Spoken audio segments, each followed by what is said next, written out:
fire and demonstrates the reaction between hydrogen peroxide and potassium manganate. There's a layer of ethanol placed on top of the hydrogen peroxide, which is ignited, and as soon as the potassium manganate is thrown into them, oxygen gas is produced, which accelerates the combustion of the ethanol, and manganese boraxide is shot out.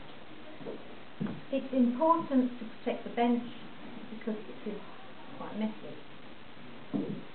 Okay, that's hydrogen peroxide. The ethanol goes on top and needs to be ignited.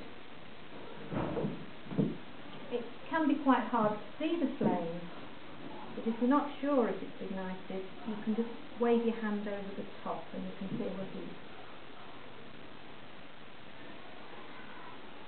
Can't see anything at all there. Oh, maybe.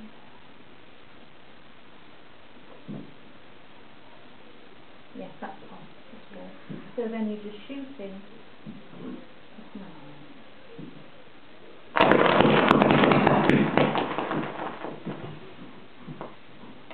Wow. And it's very important at the end to cover the dish to extinguish the flame. That's cannon fire. That's kind of